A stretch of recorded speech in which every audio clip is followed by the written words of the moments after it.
Thanks for tuning in to another episode of the Urban Scope podcast.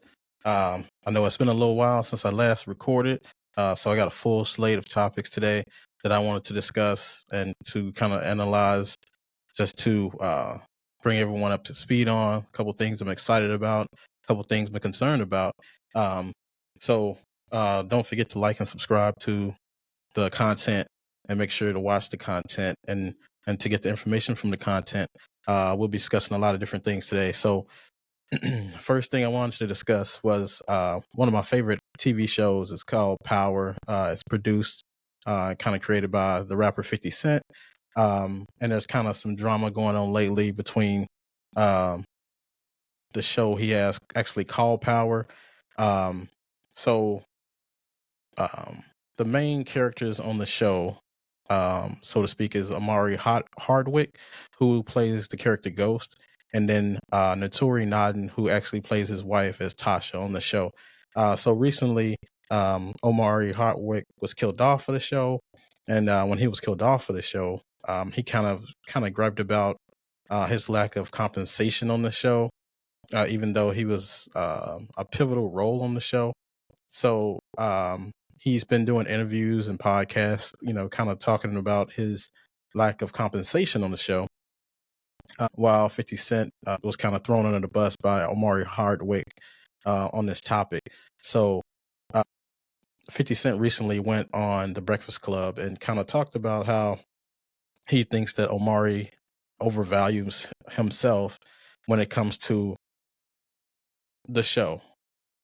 So he was kind of, in a sense, discrediting Omari's role on the show and his importance on the show. And I'll kind of discuss his role on the show a little bit as well, how pivotal I think he was on that show. In addition to that, you have to consider his wife on the show, Naturi Naughton, who played, his wife Tasha.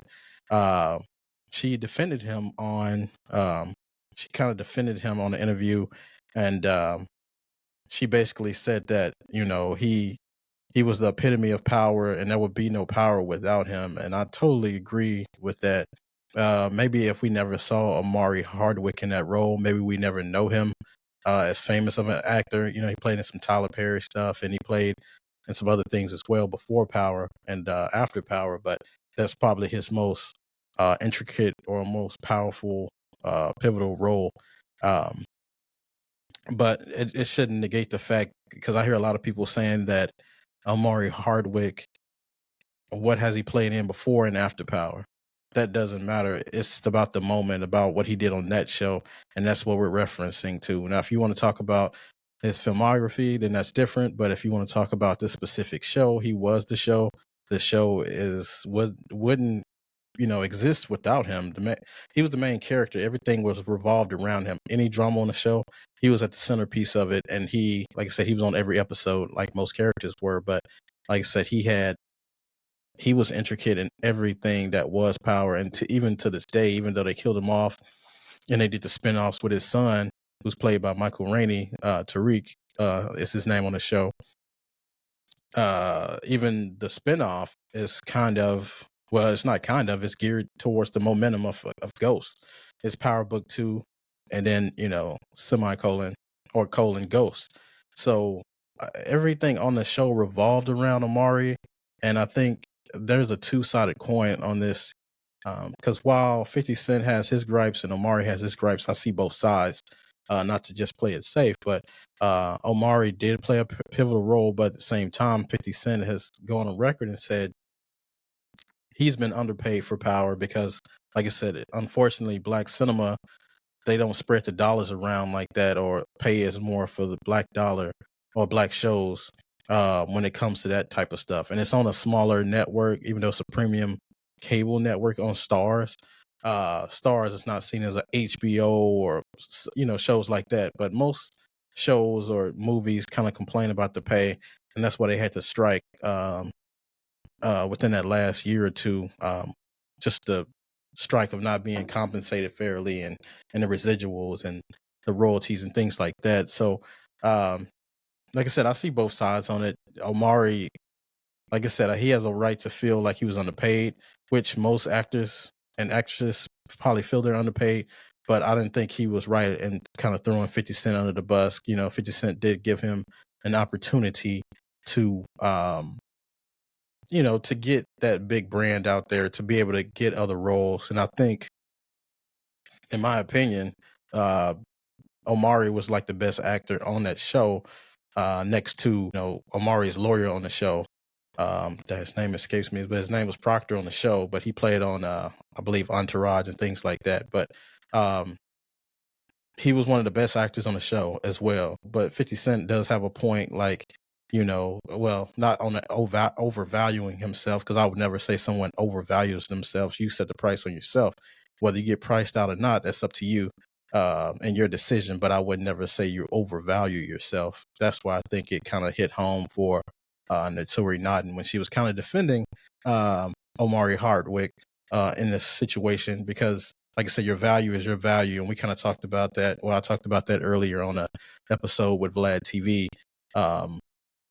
Just when he was talking about Marlon Wayans overvaluing himself. You know your worth and you set your worth. Nobody can set it for you.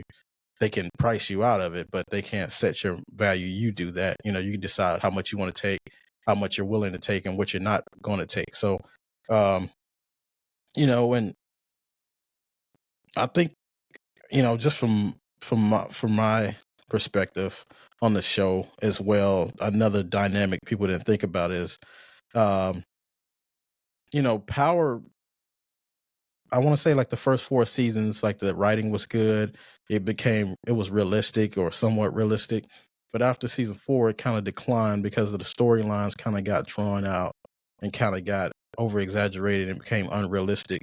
Most shows only last about 5 seasons now because the writing becomes vague and becomes kind of boring after like season 4, so they don't last that long unless you're doing some kind of animated series like The Simpsons or Family Guy, where the storylines, just doesn't, they don't connect from episode to episode. But when you're doing something episodically that's connected and a piece of work, it takes a lot more creativity. And if you don't change up the writers or, try to veer off from the same writing that you've been doing, it kind of becomes vague and it becomes stale pretty fast. Kind of like when I used to watch the Empire show on Fox with Taraji P. Henson and Terrence Howard. The show became boring after I think season 2 or season 3. So that's an aspect that I was thinking about too. That maybe the show could have went on longer, but they had to do the spinoff with Omari's son, and it just became a lot, and the storylines became more unrealistic, and it was just more difficult to follow. Even though I spent a lot of Friday nights and a lot of Saturday nights watching that show, it was pretty much one of the main shows I watched. And like I said, he has a lot of spin-offs from the BMF series. He also has, the Tommy show, which it was his kind of accomplice on the show. And then they're doing other shows too. So it's going to be a lot of different stuff come along the pipeline. But fans still want Ghost back because the season finale when Ghost, well, spoiler alert, if you haven't seen the show, one of the last episodes when Ghost actually dies, we actually don't see a funeral until the spinoff show with his son. And a lot of people didn't see his body in the casket. So a lot of people think Omari Hardwick's character is still alive and people still want him back in any way that we can get him back. Because like I said, he was always nice dressed. He was always articulate. He was always aspiring goal wise, and he was always looking to think outside the box and think one step ahead of everyone else. So everyone wanted him to be this nefarious character, and he wanted to be some aspiring businessman, and ultimately and he wanted to be in politics, but it didn't turn out that way. But it's one of those tales. But kind of getting off track a little bit, but um it's an unfortunate situation between Omari Hardwick and 50 Cent, because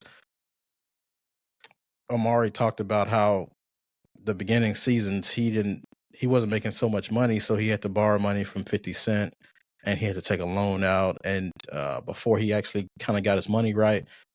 So it just kind of shows you that just because someone's on TV or someone's on uh you know prime time doesn't mean they're making the big bucks.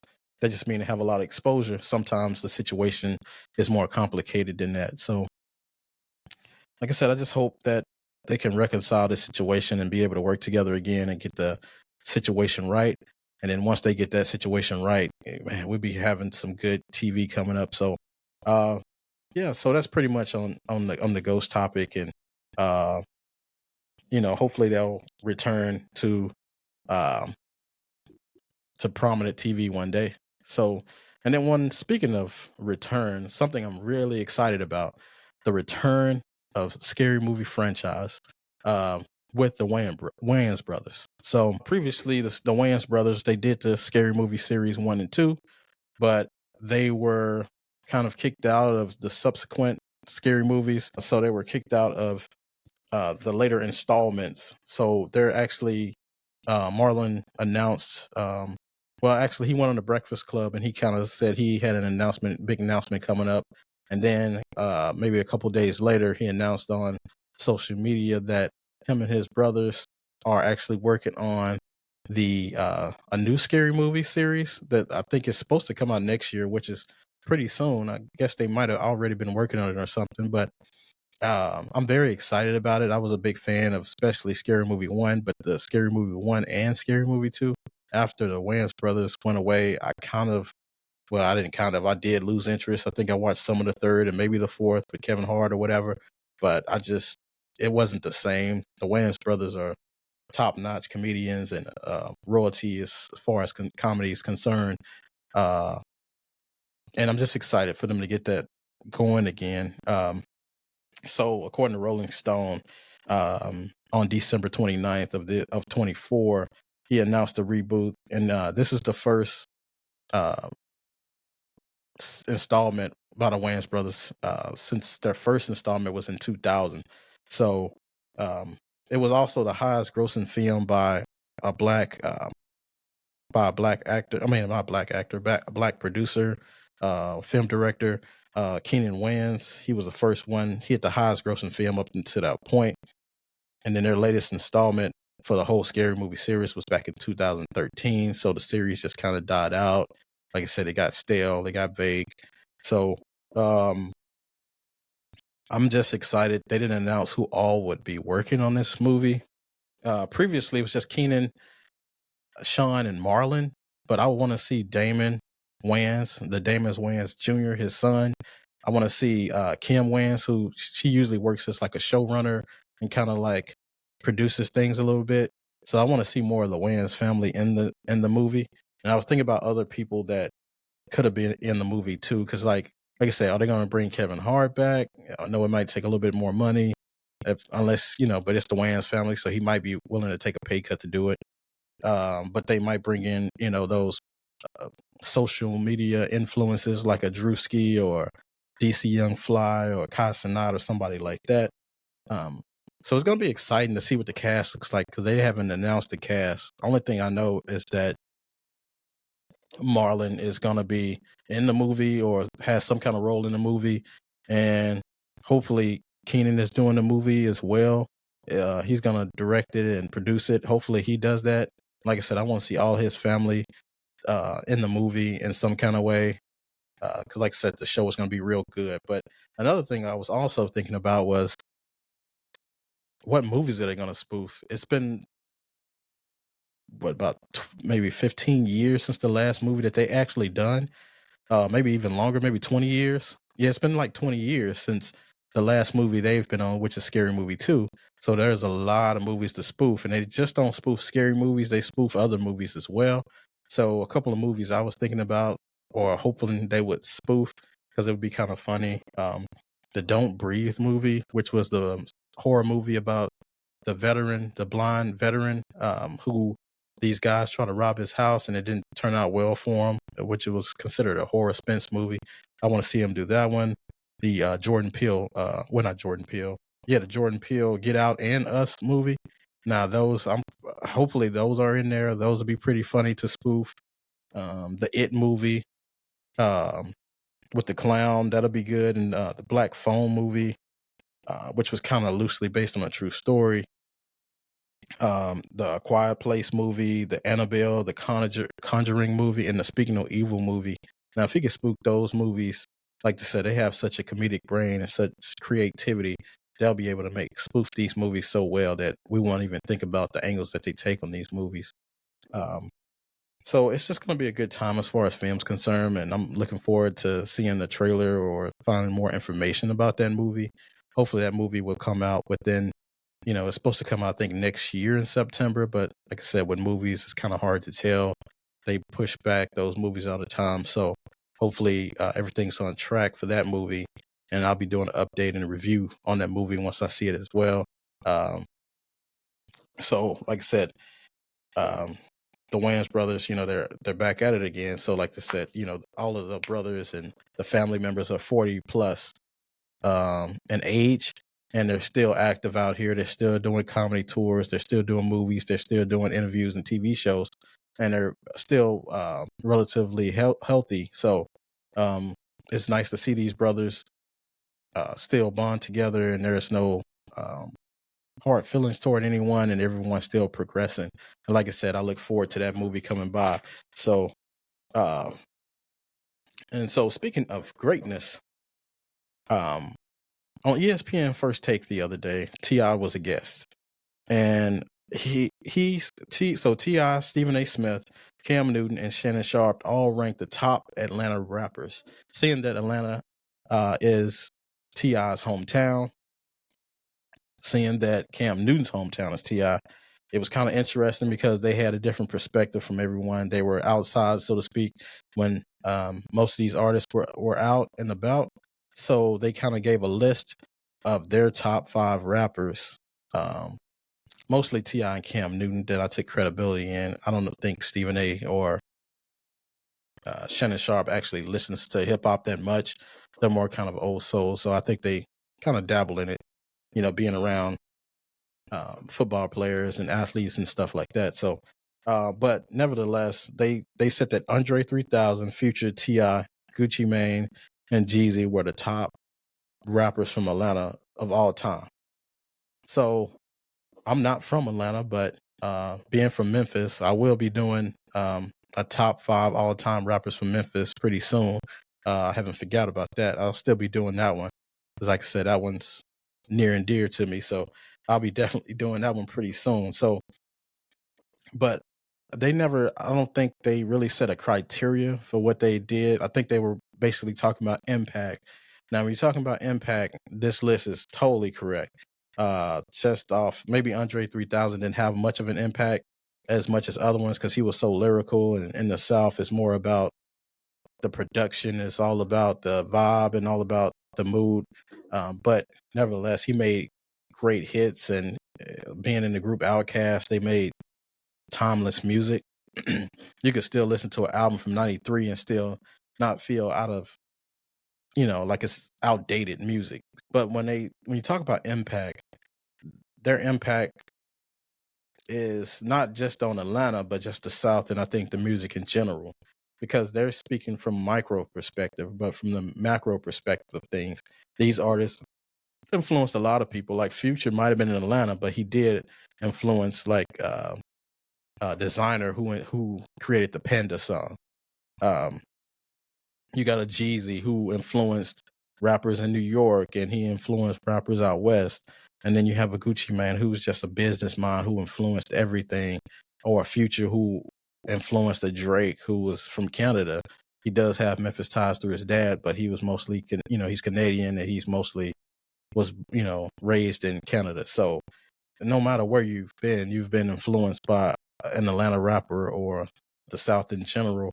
Like I said, I think right now Memphis has the best set of rappers. If you're going overall right now that are active, but Atlanta does have probably the best rappers of all time when you think about city wise or region wise. The South and Atlanta has the best rappers and has the most. I want to say discography wise have the best work out there. Most people say the East Coast because of a Jay-Z and Nas, but when you think about the length of time that someone's been doing it and doing it at a heavy clip, the South has been kind of, reigning supreme on that. But I had my different lists as far as not just impact, but just body of work and originality. So I had the same list they had. I just kind of took out Gucci Mane and I added Killer Mike. Killer Mike doesn't get enough credit for what he's able to do, whether it's in the whether it's been any groups he's been in, like Run the Jewels, or just his individual work. He won his first Grammy just last year, but he put in a lot of hard work and put a lot of money into himself and invested in himself, and just how he was able to just sustain after this while. And I believe he was in Dungeon Family, if I'm correct. He's been holding his own for a while, and if you're talking about body of work and longevity, I would replace Gucci Mane with Killer Mike in that instant. But no disrespect to Gucci Mane, but Killer Mike is more substances, has more substance, and he has more I think timeless music. Most of Gucci Mane's music, I think you have to be like in a car or in a certain upbeat type but um Killer Mike has more versatility. uh so um but when you talk about lyrical wordplay in Atlanta, my list looks totally different from the First Take Sets list. So if you're talking about lyrical and wordplay, now when I say wordplay, it's not that you say something, but it's how you say it to make it sound cool, or you make it flow with the words, or how you make it fit within the rhyme scheme. Like anybody can say anything, but it's the way you say it to make it cool and make it more relatable to the listener. So when I talk about Atlanta, I would think about like a Ludacris, the way he was able to have his word play and how lyrical he was. Um, Saha the Prince. Now he doesn't have a huge body of work. He does only have one album, which I'm looking forward to him dropping another album, which I don't know. He's not with Kanye West's label no more, so he's kind of independent right now, I believe. So once his lyrical wordplay is just exceptional, and most people didn't even realize he was from Atlanta.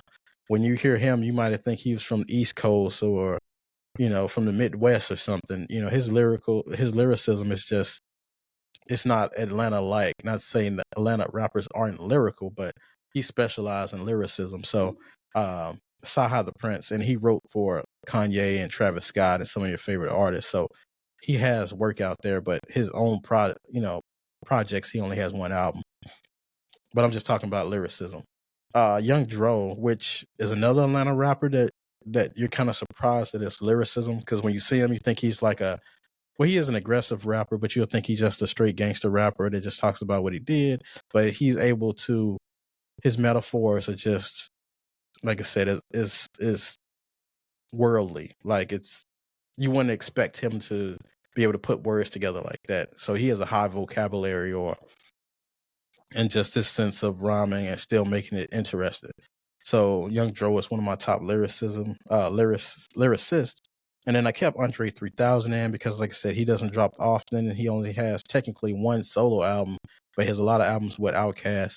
And he recently kind of converted to flute music, so it kind of threw some people off. But anytime Andre 3000 drops a verse, I'm all ears. I don't care who is the other artist with him. It could be a gospel artist. I'm gonna listen to it because he doesn't drop often, but when he drops often, it's at a high clip and it's always top notch. So I'm excited to always hear him rap. And then lastly, Ti, which is unusual for a trap rapper, so to speak, like a Young Dro who is signed to Ti to be known for his lyrics. But like I said, he talks the gangster rap, but he also can put words in a different way so you can understand them, or to for the listener to be able to see it from a different perspective. Because the way he tells the story is, he has a high vocabulary as well, like Young Dro, and I think it kind of throws people off because from the South, they always think we're country and they think we don't have a big vocabulary and we're kind of slow. But like I said, these rappers show you otherwise. And like I said, a lot of people jokes about T.I. and his big words. And even the podcast he had, Expeditiously, a lot of people's like, man, he always used these big words. But just to show you, I can I can intellectually, I can be on the same level as you just because I come from, Atlanta, Mechanicsville, wherever he's from. I can still, I'm still educated. I'm still intelligent, and I can still rap with some of the best artists. So, those are my top 5 lyrical, but Atlanta has a lot of rappers that's on the come up, like 21 Savage. You have Lotto, who I like Lotto's music a lot. And then, I'm not going to disrespect. You have Two Chains and a Soldier Boy who, they have their own lanes and they have their own unique music, but they are very vital to Atlanta's progress and Atlanta's ascension. So that was just my list on Atlanta's best. Like I said, I'm just a guy from Memphis that um, always appreciated lyricism. So, but I also appreciate impact and what the music's able to do for the average day person who might be going through something or might just need to escape their own reality. Because a lot of time the music is escape from reality. I treat music kind of like how people treat movies. Like you watch Goodfellas or you watch a Sopranos or The Wire to escape your own life, to kind of get another side of life to for entertainment. And that's what I kind of use the music for. It's not just to live my life by it, but it's just to kind of give a different perspective on others people's lives and how they live. And like I said, just get to escape, just kind of like how gamers do when they play these different video games. It's not necessarily they're addicted. Sometimes you just need to escape from life and to take your mind off things. Um, so with that being said, I kind of ran across an article yesterday that kind of got my interest when it comes to music. I seen an article on Hip Hop DX. Shout out to Hip Hop DX about the rapper Logic. He kind of talked about. He said hip hop, doesn't, super hip hop doesn't doesn't pay. So he plans to do more turn up music. So when he says super hip hop, he doesn't define super hip hop, but my definition of super hip hop that I'm not trying to speak for him, but I'm assuming he's talking about the introspective hip hop, the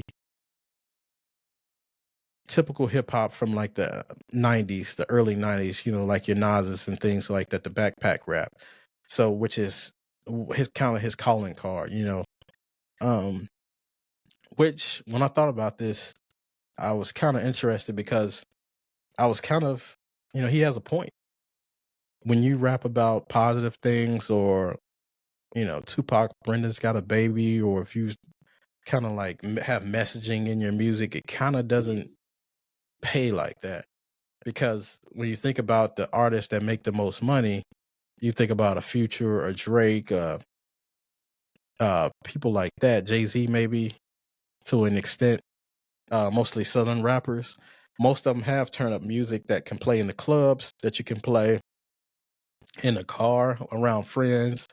That super hip hop is kind of it's kind of geared towards those backpackers. And then when I say backpackers, I mean those who are super fans of the genre and who are purists. So those people who like to hear messaging in their music, kind of like I would be considered that. I like the messaging. I like the music have take you somewhere. I like the music to um, kind of give me a messaging. What are your thoughts about the current climate or the atmosphere of life or the world right now? I like those kind of perspectives, but not to say that the turn up music doesn't take you somewhere, because it does. It just takes you to a upbeat partying type atmosphere, which is good. It's always good to have both sides and be more diverse, right? But when I thought about Logic, when he talked about just doing turn up music, it kind of gave me uh, kind of made me pessimistic about music in a way that, what if more artists started thinking towards this way? What if more artists just start thinking just about the money and just not thinking about their calling card and being themselves? Because the easiest thing you can do is be yourself. Logic does have some other turn up music, I think, with DJ with Juicy J, and he sounded pretty good on the album. I think Joe Budden kind of dissed him about the content. But like I said, he's able to. I think he's a chameleon in some ways. He can change his style up, and I don't want to put him in a box to be saying just well because you started as a conscious rapper, you should stay a conscious rapper. No, I think you should be able to give your fans a diverse look at you and being able to do other music. But meanwhile, I don't want you to get lost or get the artists get lost and just trying to appease different groups because your core base is your core base and you don't want to lose that core base because like I said, the other fans are kind of fickle. So if you get a core base, you will want to maintain that core base. Just thinking, for example, Common, the rapper Common, when he did the Electric Circus album, it kind of threw people in a spin and it was after the Erica Badu breakup. So a lot of people gave him a pass on it because he was wearing crochet pants and crochet hats and he just wasn't himself, especially coming from Chicago. He didn't have that personality. So um he eventually got back with well not got back with he connected with Kanye West and Kanye produced his B album and then he got back on track and he's been back on track ever since, which is Common's B album. It's one of my favorite albums from my freshman year in college when I first heard it and like I said, it changed the way I listen to music. So like I said, it's okay to kind of venture off every now and then, but just to exclusively dedicate yourself to turn up music, I think would be a disservice to himself and to his core base. So I want to see Logic be able to just experiment with turn up music, but not be able to just commit yourself to it because, like I said, it could turn out good, but it could turn out to be a fatal blow for your career. Like I said, your career um, is based around your core base. Those people who are always going to be there. You're going to have fans that kind of dibble in and dabble out. So you want to definitely not lose that core base.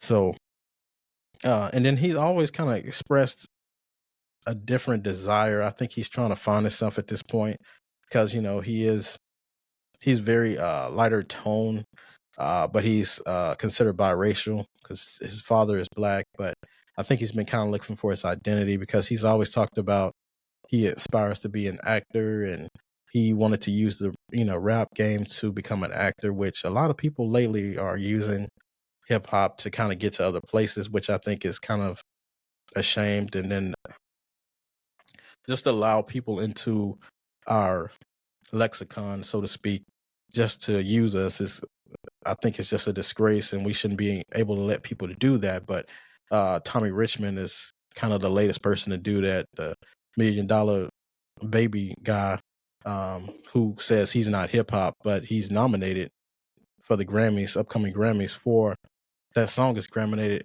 It's nominated in a hip hop category. So, like I said, it's a very gray area when it comes to that. But like I said, I'm kind of veering off on that. But I think, Logic is trying to find himself at this point because, he want to be an actor one time and then he wants to be pure hip hop and now he want to go to turn up music.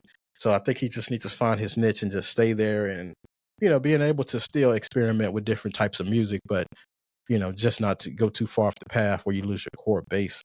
Um, like I said, when you experiment with your sound, comes and it goes. Like one of my favorite singers, Khalid, his first two albums are like top tier for me. But recently he's kind of changed his sound up, changed his look up, and the music is just not the same. I know artists evolve and artists go through ebbs and flows, but I just hate to see when artists lose their touch, especially when you were able to sustain for so long, but then all of a sudden you say, "Oh, maybe this isn't working." The music industry is down for everyone. So just don't, just be optimistic and be patient with the progress. And I think everything else will be right after that. So I'll be, hopefully Logic keeps what he's doing and he's able to prosper and be able to find himself. Speaking of find yourself, um, I'm excited about this last bit of sports news. So Patrick Mahomes, the Kansas City Chiefs quarterback, and his wife are in talks or kind of preparing to bring the WNBA to Kansas City, which I'm excited about this. I'm a big WNBA fan, and I'm excited to see the Kansas City area get basketball because we pretty much only have football, baseball, and soccer, and we have some kind of like basketball, but it's not pros. So I'm excited to see that. So according to ESPN, Patrick Mahomes and his wife, Brittany Mahomes, are seeking to get the WNBA to Kansas City. Um, they're already investors in the KC Current, which they're co-owners, and then they're minority owners in the Kansas City Royals.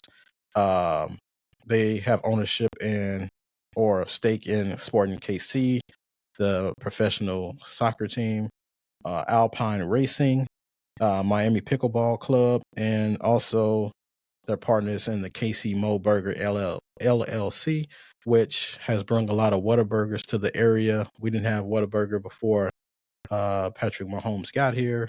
I believe he tweeted a couple of years ago that he wants to bring Whataburger to Kansas City, and they kind of responded and said, let's do it. And ever since then, we're probably close to 10 restaurants, probably 5 to 10 restaurants in the area, and they're putting more in the area. So um, he's been doing big things in the area and made Kansas City a home for him. So it's going to be exciting to get the WNBA to Kansas City. We haven't had pro basketball in the area since the Kansas City uh, Kings back in the 80s, I believe. So it's been a while since the area has professional basketball. I want to see what the turnout is. Like I said, we have NBA in Kansas City in the preseason. They usually play a game here in the preseason, but it's nothing like having your own team and being able to have consistent home games and not be able to go to Oklahoma City or Denver to catch a game, which are probably, Oklahoma City's 4 hours and Denver would be like 8 hours, somewhere around there. So it'll be good to have it just an hour away uh, from my location. So I was kind of thinking about the WNBA and Kansas City in general, what the team name would be, because like I said, they haven't said that yet. But I'm assuming it'll be some kind of royalty name, because with the Kansas City Chiefs and then you have the Kansas City Royals, who all have some kind of leadership or superior name to them. So I wonder what the Kansas City um, WNBA team name will be. So that'll be exciting to see. But the WNBA has been expanding. They're expanding to Toronto, Golden State, and which is Oakland and Portland in the next 2 years. So to see that growth of the WNBA is exciting, to see it start from the ground up. The NBA started small as well and kind of ventured up. The pay that the WNBA players have now, NBA players used to have before the growth of the league. So once that growth gets, fully expanded, we'll be able to see more pay for the WNBA players as well. So, and only, that Patrick Mahomes kind of expressed interest in being an NFL owner one day. And I think this puts him up there.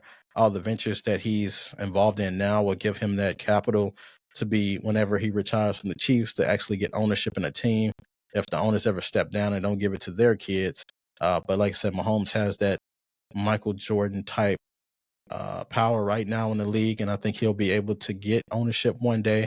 Hopefully more black owners get ownership one day, because not just Mahomes, but more owners get that, more black owners will get that chance, because like I said, it's very slim that you get that opportunity. Mostly it's passed down to a son, like the Dallas Cowboys and Jerry Jones. I'm pretty sure he's going to pass that team down to his son, Stephen Jones, whenever he was ready to step down.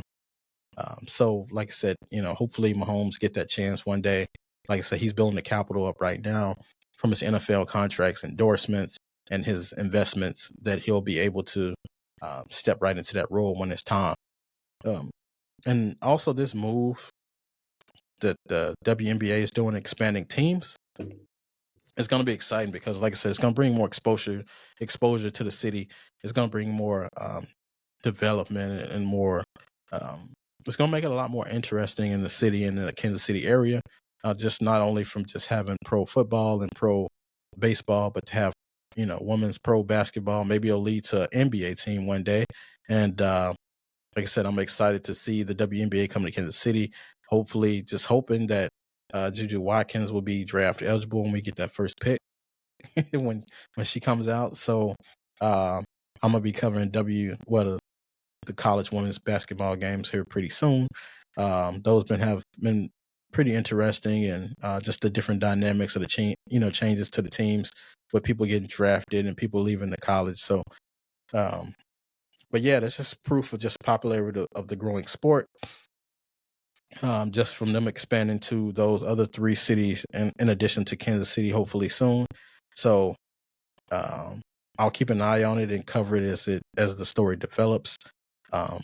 But thank you for tuning in to the Urban Scope podcast. Don't forget to like and subscribe to the content, and we'll see you next time. Thank you for tuning in.